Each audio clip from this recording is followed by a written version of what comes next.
History remembers him as Charles the Mad, a simple, almost dismissive nickname for a story far darker and more tragic than most tales of royalty.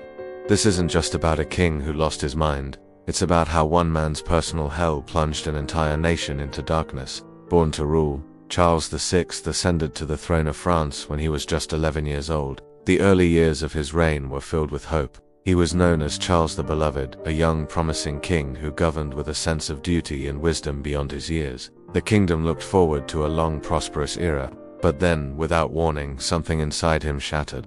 The first terrifying crack appeared during a journey through the Le Mans forest. It was a sweltering summer day. A page, drowsy from the heat, accidentally dropped a lance. The sudden clatter of metal against armor echoed through the quiet woods. For a healthy mind, it was a minor, startling noise. For King Charles, it was the trigger for a cataclysm. A sudden, violent frenzy seized him. His eyes went wild. Believing he was under attack, he drew his sword and, in a blind rage, began to strike down his own men, his most loyal knights and companions. It took several soldiers to finally subdue him, but the damage was done. It was the first horrifying glimpse into the abyss that was opening in the king's mind. From that day forward, the king's sanity began to slip away in unpredictable waves. He would have long periods of lucidity, where he was the beloved king France remembered, but these were followed by terrifying descents into madness. The most bizarre and persistent of his delusions was the belief that he was made of glass. He became utterly convinced that his body was fragile, brittle, and could shatter into 1,000 pieces at the slightest touch. He refused to let anyone near him, shrinking from his wife, his children, his advisors. To protect himself, he had iron rods sewn into his clothing to prevent his glass body from breaking if he were to fall.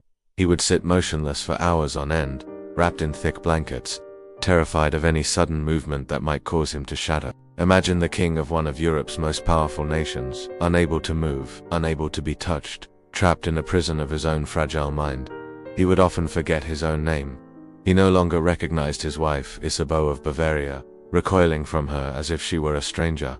He didn't know his own children. He forgot he was the king of France. While the king wandered the lonely corridors of his glass delusion, the royal court and the entire kingdom descended into chaos. Without a sane ruler, a massive power vacuum opened up.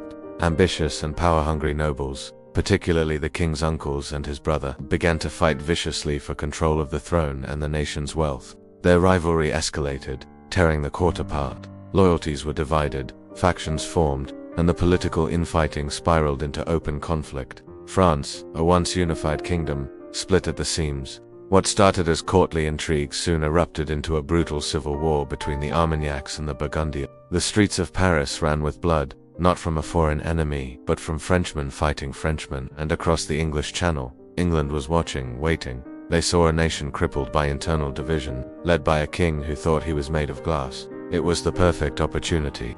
King Henry V of England renewed the 100 Years' War, invading France with a renewed and ruthless ambition.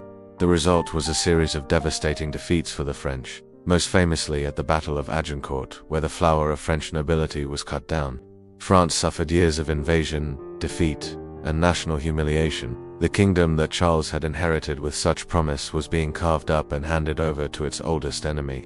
And at the heart of it all, locked away in his silent, fragile world, was the king. Charles V wasn't a villain, he wasn't a tyrant.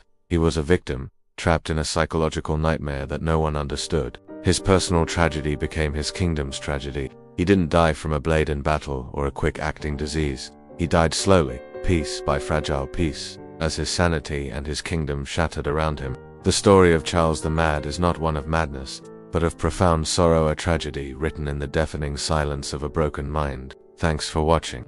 If you found this story as fascinating and tragic as we did, please hit the like button and subscribe for more dives into the darker side of history. See you next time.